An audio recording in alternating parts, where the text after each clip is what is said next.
Généalogie du singe Percival. Son ancêtre s'appelait Sultan. Père de la lignée, mâle de 22 kilos, souffrant de 3 furoncles, mais sans jamais se plaindre, ce qui le distingue de Karl Marx. En 1925, ça ne rajeunit personne, dans les laboratoires de Wolfgang Köhler, The Mentality of Apes, il a été cet ingénieux chimpanzé capable, pour la première fois avant tout le monde, de se servir d'un tabouret pour attraper une banane. Des scientifiques auront passé leur vie à fixer des bananes au plafond. Il faut se faire à cette idée. Crapuleux. Voilà. On voit bien là un décalage entre l'intelligence du chimpanzé et l'intelligence de l'homme qui l'observe. Les hypothèses en elles-mêmes sont, si j'ose dire, parlantes. En effet, se demander si le singe, le chimpanzé, en l'occurrence ici, est capable de pouvoir entrer dans un système monétaire, dans un système économique, dans un système d'échange. Est-il capable de faire un bon capitaliste? On pourrait redécrire ces études de cette façon. Et en fait, je ne sais pas si celui-là a fait un bon capitaliste, mais en tout cas, celui-là, dans cette expérience, a fait un bon matin. Il bascule encore. Les signes de sa grande sagesse. Une sagesse d'ailleurs qui vous a fait défaut, hein, professeur. C'est toute la difficulté de l'expérimentation, c'est que la science sans conscience n'est que ruine de l'âme. Alors, je voudrais ajouter que maman, elle était un peu délurée quand même, hein, elle cachait bien son jeu, elle prenait des pauses. Ah. Si je puis me permettre une petite question qui vous sollicite l'un et l'autre, vous avez beaucoup travaillé sur le refus de la mort ou sur les possibilités de transcender la vie au-delà de ses limites. Et vous avez beaucoup travaillé sur la question du refus, et je me demande s'il n'y a pas quelque part une théorie sur laquelle la conscience se définit à partir du moment où on peut, l'apparition de la conscience se définit, se mesure à partir du moment où on peut exprimer le mot non. Est-ce qu'il y a du sens là-dedans, ou est-ce que vous reprochez le refus de mourir avec votre refus qui serait la marque de la conscience, ou tout ça n'a absolument aucun rapport? Je pense que ça a un rapport très profond. Est-ce que je réponds à votre question? Oui, merci. Non, mais il est vrai que l'espèce humaine, on voit par exemple les premiers systèmes d'enterrement qui sont relativement récents et coïncident avec l'apparition de la culture.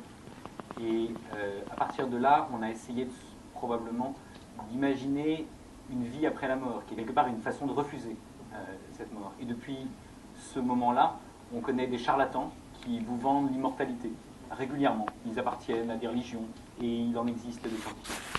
Faites attention à ce que vous dites, professeur Tadei, parce que ce que je ne vous ai pas dit au début, c'est qu'en fait, là, professeur Tadei a été sorti de sa cage et que tout à l'heure, le geôlier viendra le récupérer.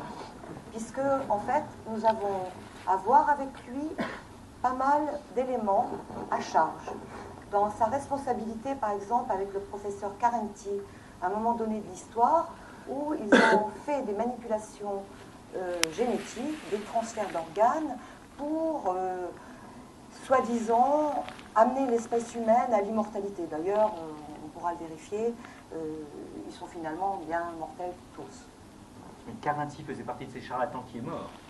Ah, et on reverra l'histoire tout à l'heure avec vous. Soyons tous au même niveau d'information. Je vais vous lire des extraits de ces pièces à conviction.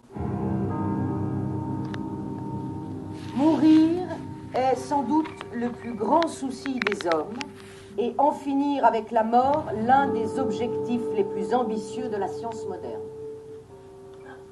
Quand l'homme défie la mort et impose à la science de trouver des solutions à ses projets d'immortalité, ou entre de plein pied dans cette zone obscure de l'intelligence humaine, où les machines, la biologie et l'intelligence artificielle se combinent pour donner naissance à un homme nouveau, par l'immortalité, professeur. Et si j'ai bien lu certains de vos articles, vous expliquez qu'il suffirait alors de renforcer le contrôle de naissance et, si besoin, de contingenter les décès accidentels, comme vous les appelez.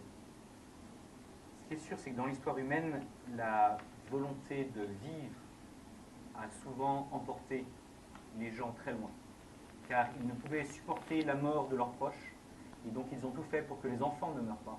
Et donc progressivement, on a su triplé l'espérance de vie qui était de 25 ans au XVIIIe siècle pour les femmes et de 85 ans au XXIe siècle. Mais ils ont voulu aller au-delà. Après ce premier triplement de l'espérance de vie, ils ont rêvé d'un nouveau triplement.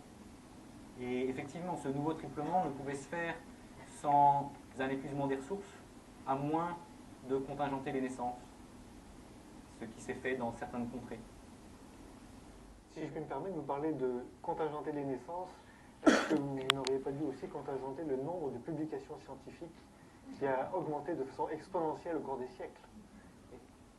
Il est vrai qu'au XXIe siècle, il y avait 1 million de fois plus de publications qu'au XVIIIe, et que plus personne ne pouvait toutes les lire, et que la machine scientifique s'était emballée, et que dans des silos indépendants, et la sagesse dont vous parliez, cette volonté de remettre ensemble ces différentes connaissances pour aller au-delà de savoirs parcellaires, a manqué. Parce que l'éducation était un frein à cette intégration des connaissances. Vous avez été un partisan de la formation des autodidactes. Est-ce qu'il n'y a pas une contradiction dans les termes? Formation d'autodidacte, quand même. Disons que dans une époque où le savoir était limité, on pouvait transmettre tout le savoir d'un coup, et puis à partir de là, les gens pouvaient faire autre chose. Mais à partir du moment où le savoir croît de manière exponentielle, plus personne ne peut tout savoir, et la seule solution pour survivre dans ce type d'environnement, c'est d'être capable d'apprendre en permanence. Et pour cela, il faut avoir appris à apprendre, et donc être devenu un autodidacte formé à cela. C'est-à-dire, professeur Tadei, si je vous suis bien, l'idéal de l'humain de cette époque était de pouvoir apprendre à apprendre. De pouvoir apprendre pour pouvoir apprendre plus. C'est vraiment un truc d'humain, ça.